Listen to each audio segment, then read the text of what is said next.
Então, boa noite a todos. Gostaria de agradecer imensamente o convite de vocês. Fiquei muito feliz. É sempre muito bom compartilhar um pouquinho da caminhada. A gente sempre erra um monte, né? Deixa um monte de coisas que a gente deveria ter feito diferente ou gostaria de ter feito diferente, mas a gente traz muita coisa boa, muito aprendizado com tudo isso, né? A história do copo meio cheio ou meio vazio. Eu prefiro sempre enxergar ele meio cheio. Então, acho que o objetivo de conversar aqui um pouquinho com vocês hoje é passar essas coisas positivas aí, esse copo meio cheio. E eu achei demais essa preocupação de vocês em mercado de trabalho, em atinarem tão cedo para algo que determina tanta coisa na nossa vida. Porque a gente não é acostumado, né, durante a nossa formação, a ter acesso ou ser estimulado a estudar mais sobre isso. Então, estão todos de parabéns. Olha, estamos em 40 pessoas aqui numa quinta-feira à noite, louvando vocês aqui. Então, aqui eu proponho que todos façam essa atividade. Peguem um papel, uma caneta e uma tesoura sem ponta, assim como está na apresentação. Não sei se é da época de vocês, mas na minha época tinha esse programa, tá? Então, eu gostaria que vocês escrevessem, porque desde criança a gente escuta, né, essa pergunta: o que você quer ser quando crescer? Então eu coloquei 3 idades aí marcando, aos 5 anos, aos 10 e aos 15, para a gente pensar um pouquinho nisso no final. A gente vai discorrer sobre isso ao longo dessa aula. Então, por favor, quem ainda não fez isso, que eu sei que muita gente não fez, pode pegar o bloco de notas do celular ou abre o Word aí no computador, tá? E escreve. Eu vou falar aqui alguns exemplos, assim, para vocês não ficarem com dúvida, mas é para vocês serem criativos mesmo, porque a gente vai bloqueando essa criatividade. Então, aos 5 anos, por exemplo, eu queria ser vendedora de loja de roupa. E por que que eu queria isso? Porque a minha mãe saía para trabalhar e eu ia no quarto dela e ficava brincando de loja de roupa, tá? Mas pode ser que alguém aqui queria ser bombeiro, ou alguém queria ser policial, alguém queria ser motorista, alguém já queria ser médico, dentista, ou queria ser igual o pai e a mãe. Então, anotem. O que que você tinha de cabeça aí aos 5 anos, aos 10 anos e aos 15 anos?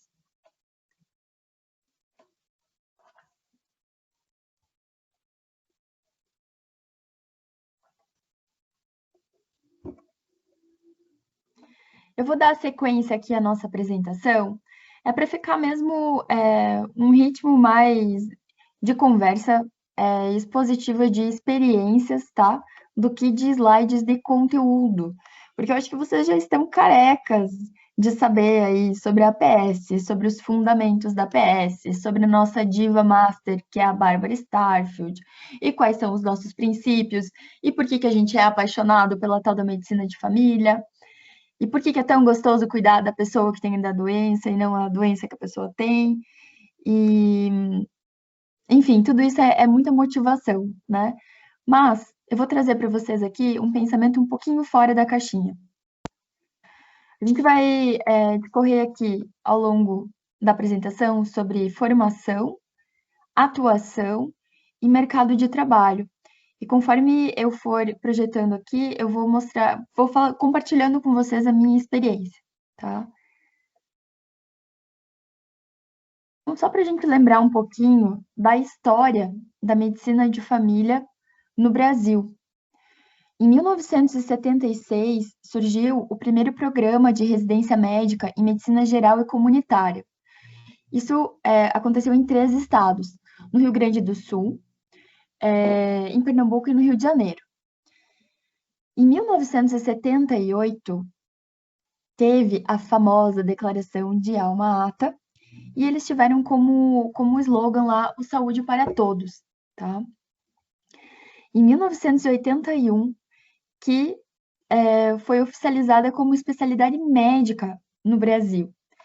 Em 88, teve a criação do SUS e 90, a regulamentação do SUS. Isso aqui, pegadinha de prova sempre, tá? Lei 8080, Lei Orgânica de Saúde. Aqui faltou dar o enter, mas em 1994 teve o Programa de Saúde da Família. Em 2001, mudou o nome de Medicina Geral e Comunitária para Medicina de Família e Comunidade. E houve, pelo Ministério da Saúde, esse programa de interiorização do trabalho em saúde, em que eles lançaram vários cursos para capacitação e especialização multiprofissional em saúde da família. Em 2012, teve o Programa de Valorização de Atenção Básica, que é o famoso PROVAB. Isso aqui ficou muito famoso na minha época de residência, minha época de prestar a prova, porque isso contava, né, muito, muita porcentagem da prova de residência. Então, tinha muita gente que saía para fazer o PROVAB pela residência. E aí, nesse aspecto, algumas pessoas passaram pela atenção básica como STEP. E aí, a longo prazo, talvez o impacto disso não tenha sido muito de valorização, não. Em 2013, a gente teve o programa Mais Médicos, mas tanto o PROVAB quanto o Mais Médicos, eles trouxeram uma quebra de paradigma, porque até então eles estavam priorizando muito serviço de atenção hospitalar e de pronto atendimento.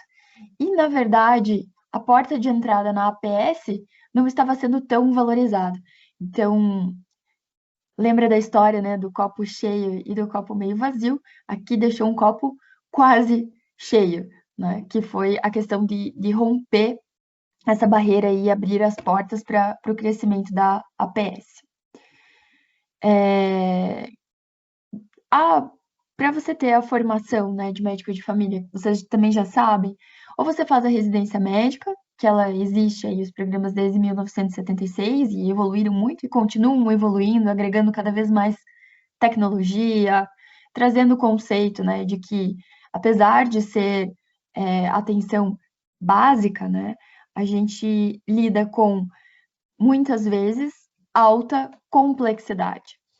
E outra maneira de você ter esse título é pela prova de título, comprovando aí 48 meses de atuação em APS.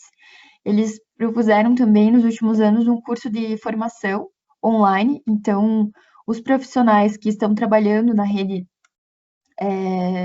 de atenção pelo SUS, eles têm acesso a esse curso por plataforma online, que é bem bacana, os módulos abordam realmente o conteúdo, e nós tivemos durante a residência médica a formação pelo UnaSUS, né, que é um programa de preceptoria. Inclusive, foi o que me permitiu hoje estar atuando aí na preceptoria da integração prática com vocês na PUC.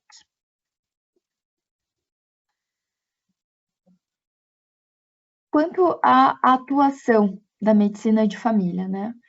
É uma especialidade que se fundamenta em princípios que envolvem a atuação na atenção primária, centrada na pessoa, educação médica continuada, humanismo e a formação de liderança.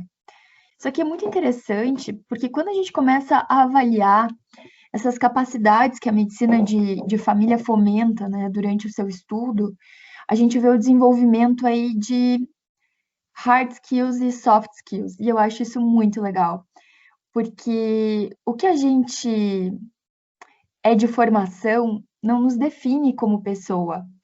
E quando a gente tira um pouquinho o jaleco aqui, a gente tem que começar a gerir equipe e a se colocar do lado de pessoas para entender, para sair daquela posição que a gente aprendeu, né, que seria a de médico, para atuar em outras frentes, a gente começa a quebrar paradigma. E a gente vê que isso não nos define, que é muito gostoso estar perto das pessoas e ir construindo essa formação com várias habilidades. Então, aqui a gente desenvolve muito comunicação. A gente passa a olhar as coisas de uma forma diferente, né? E isso, no mercado de trabalho hoje, é um grande diferencial.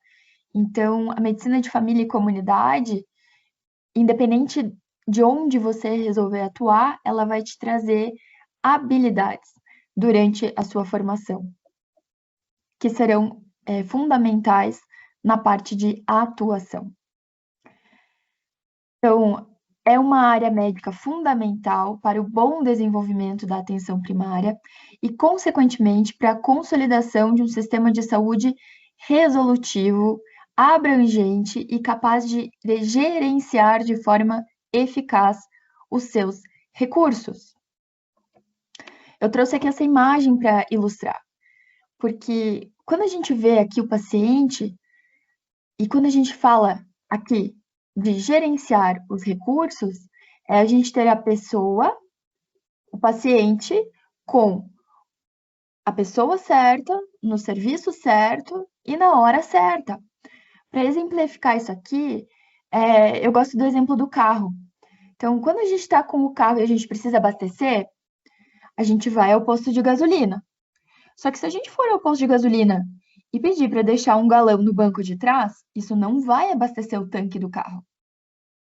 Então, a gente precisa ir até o posto, pedir para abastecer o tanque para que ele funcione adequadamente.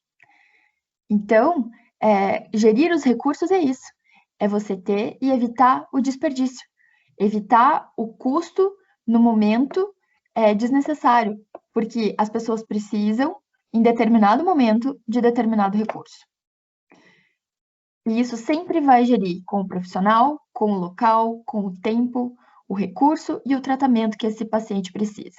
Aí vem aquela história que vocês também já estão cansados de saber, que não trabalhamos mais em uma rede hierárquica, né? Nós temos uma rede poliárquica, em que a APS consegue fazer esse trâmite entre os diferentes níveis de atenção ao paciente. E quando a gente entra na APS aqui, a gente tem a atuação em várias frentes. Então, pode atuar na saúde pública? Pode. Pode atuar na suplementar, que são os convênios? Pode. E pode trabalhar de forma particular? Pode também. Você pode trabalhar num hospital? Pode. Você pode trabalhar trazendo esse serviço, por exemplo, assim, você atende seu paciente e ele foi internado. Você pode fazer uma visita hospitalar? Você deve fazer uma visita hospitalar, você deve pelo menos entrar em contato com essa família. Você vai ter que fazer o segmento. Você é da atenção primária, você pode gerir o cuidado longitudinal desse paciente. Então, é muito gostoso. Então, aqui na atuação, o que eu trago para vocês de exemplo é essa migração, né, entre os sistemas. Trabalho na suplementar, aí hoje eu tenho atuação no plano sênior da Clinipan.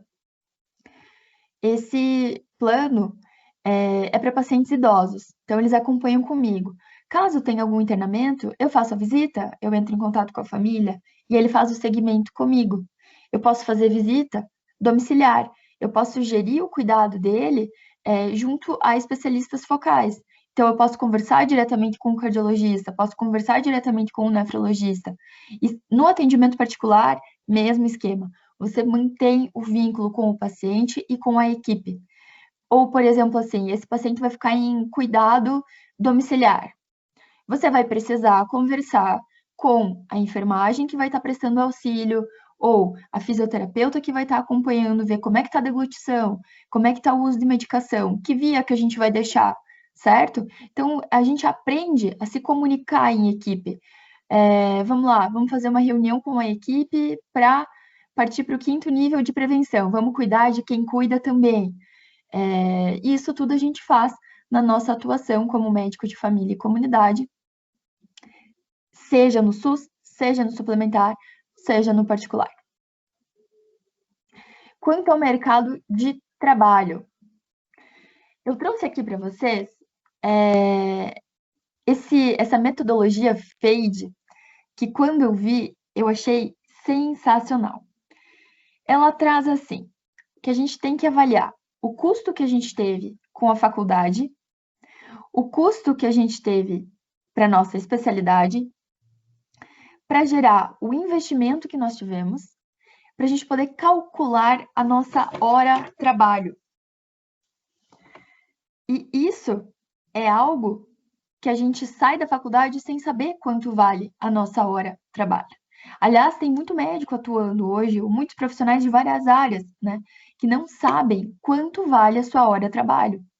E aí tem uma frase que eu ouvi ainda durante a faculdade, mas que faz muito sentido, que o cavaleiro só existe porque o cavalo deixa montar. Então é nossa responsabilidade saber o valor, saber o custo que a gente teve de formação para saber quanto é trabalho. Porque a gente gosta do que a gente faz, mas a gente não vive só de amor. A gente precisa viver, pagar as contas também. E o médico pode sim, deve sim aprender a fazer isso desde a faculdade. E o Beltrão é sensacional para abrir a nossa cabeça para isso. Essa questão do D aqui é de 18 meses, porque o que prevê nessa formação aqui é de que 18 meses após o seu processo todo de estudo, você esteja capacitado para começar a ganhar. Então, você vai ter que pagar o seu custo de valor de hora de trabalho, ou para os próximos investimentos que você faça ao longo da sua carreira, por exemplo, já estou atuando em tal coisa, mas vou fazer uma pós. Qual vai ser o investimento dessa pós? Então, o investimento da pós vai ser X. Eu terei 18 meses depois de finalizar essa pós para tirar esse X para dizer que essa pós realmente valeu a pena e que ela está somando no profissional. Lógico, somando no sentido de agregando esse valor. Se a gente for contar em habilidades e coisas que o dinheiro não paga, daí é outra história. Aqui é só uma metodologia para a gente exemplificar, tá? E conseguir pautar em números. É uma ideia. Quem teve essa ideia aqui foi o Dr. Gabriel Longini Moreira. Eu deixei aí o link do Insta dele. Se vocês quiserem seguir, ele sempre posta umas coisas interessantes e ele sempre traz algumas dicas assim de consultório. Ele traz muita parte de formação médica. Então, é bem bacana seguir o Dr. Gabriel. E aqui, gente, eu trouxe algo que abriu a minha cabeça, porque quando a gente pensa no que a gente faz e a gente vai trabalhar ainda por muito tempo, a gente pode dividir nesses 3 itens. O que que é uma ocupação, o que que é uma profissão e o que que é uma vocação. Então, muitas vezes, a nossa ocupação, ela não está intimamente relacionada com a nossa profissão. Nós passamos por um processo, ou por exemplo, assim, quantos colegas nossos já trabalham, né? Já tem uma ocupação, já tem uma renda para ajudar, mas ainda não tem uma profissão estabelecida. Então, isso é uma realidade de mercado.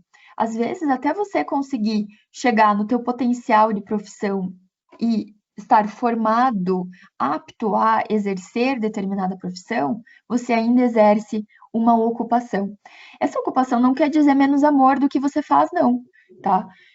Você pode muito bem trabalhar, vou citar o exemplo aqui, o Dr. Gabriel, ele trabalhava como atendente no McDonald's, tá?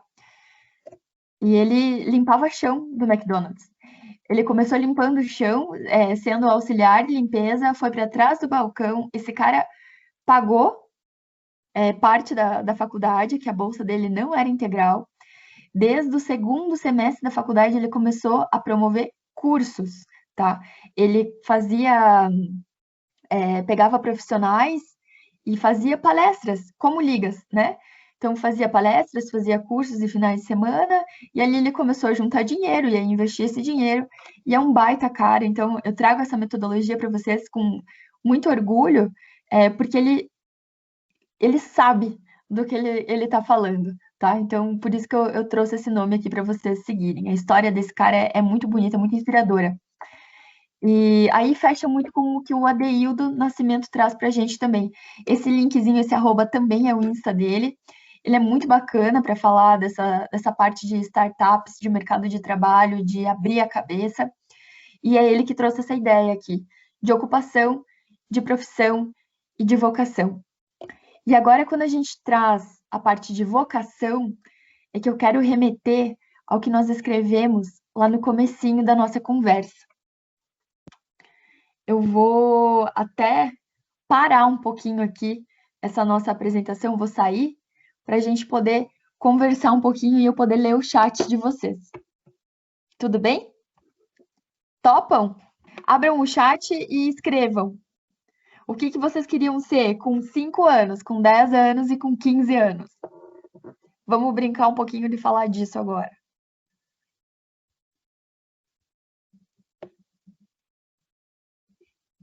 Meu Deus, eu saí aqui de alguma coisa. 5 anos. Cadê? 5 anos, não lembro. Sempre quis ser médica, professora. Olha só que legal. Queria ser dentista em todas as fases.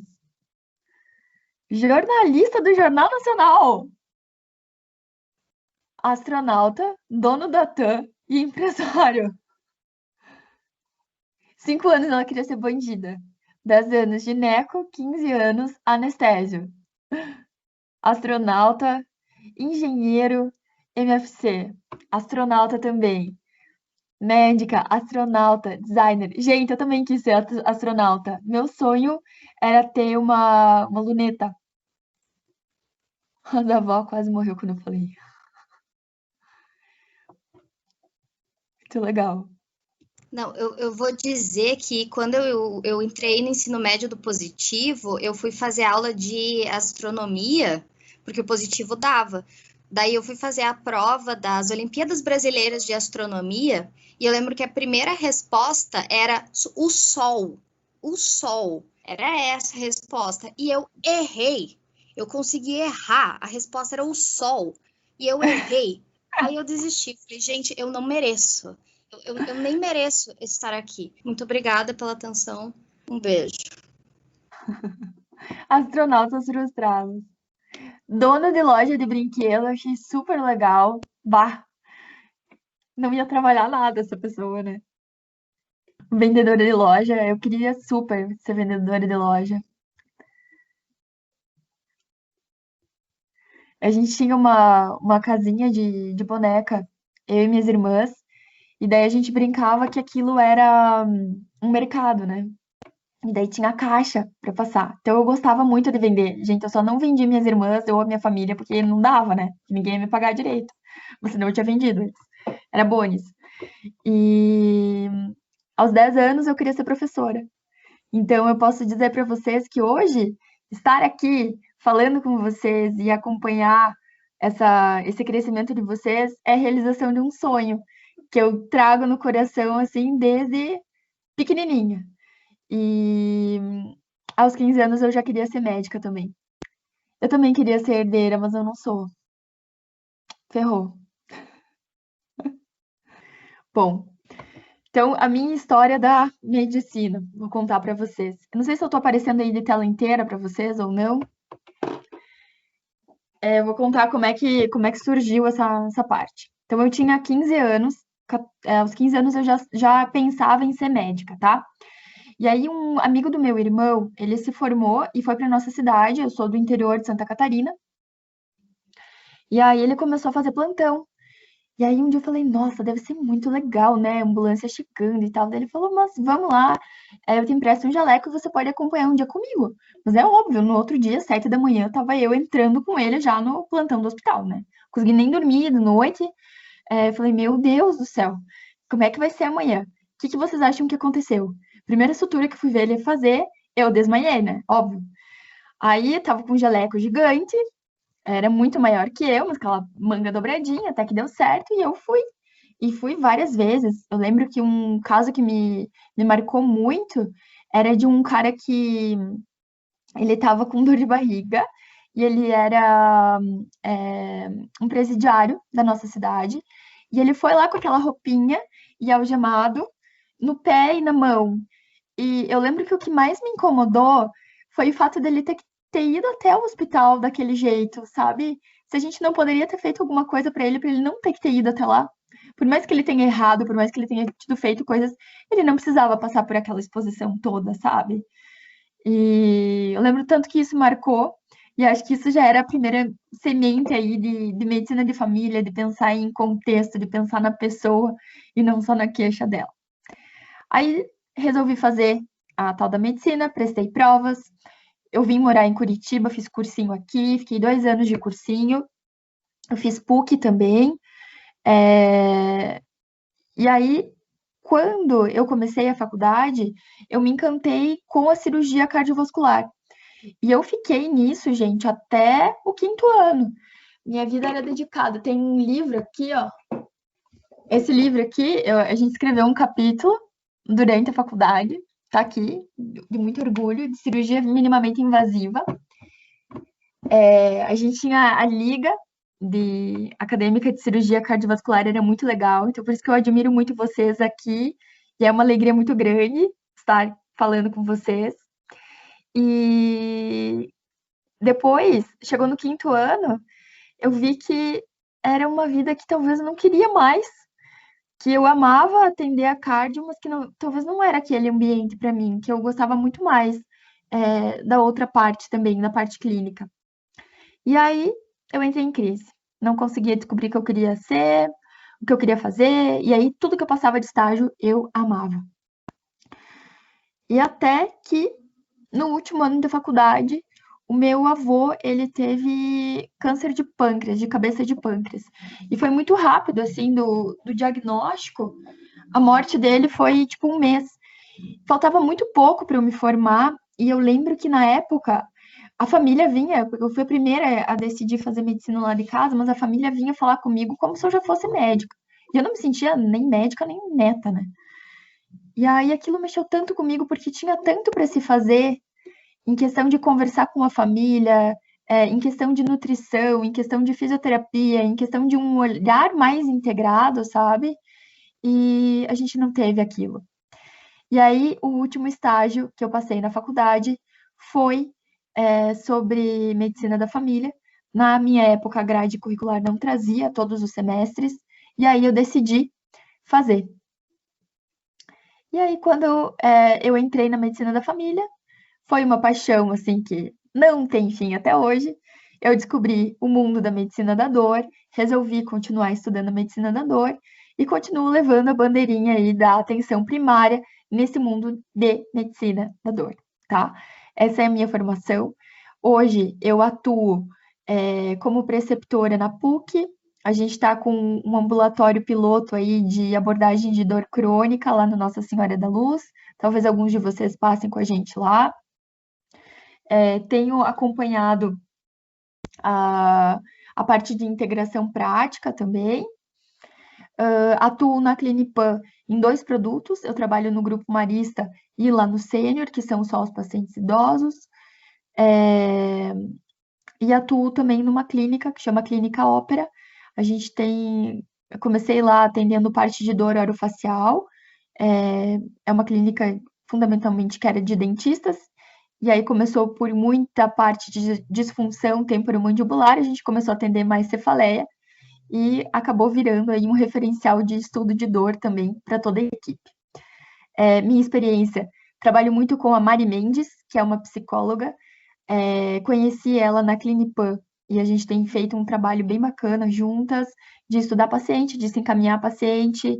Tenho tido muito contato com fisioterapia, com parte de nutrição, e tudo isso tem trazido tanto para os pacientes, seja a comorbidade que for.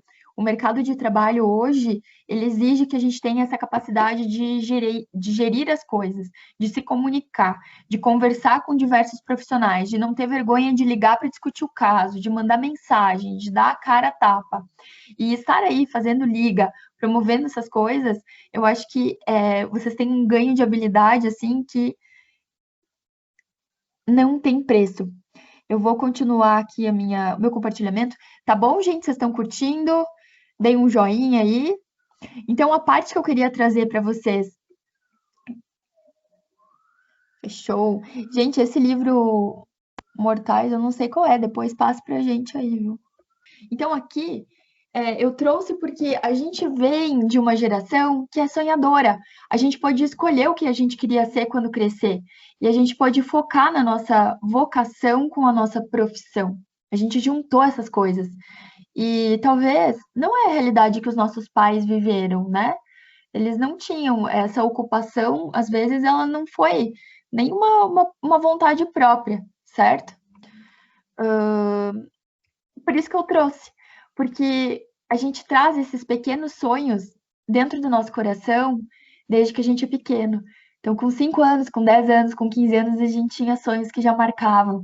Não deixem esses sonhos morrer dentro de vocês, porque alguma coisa da essência vocês podem trazer. Quem queria ser vendedor aí, gente, você pode vender muitas coisas, né? Tipo, eu queria vender minhas irmãs, até hoje não deu certo, tá?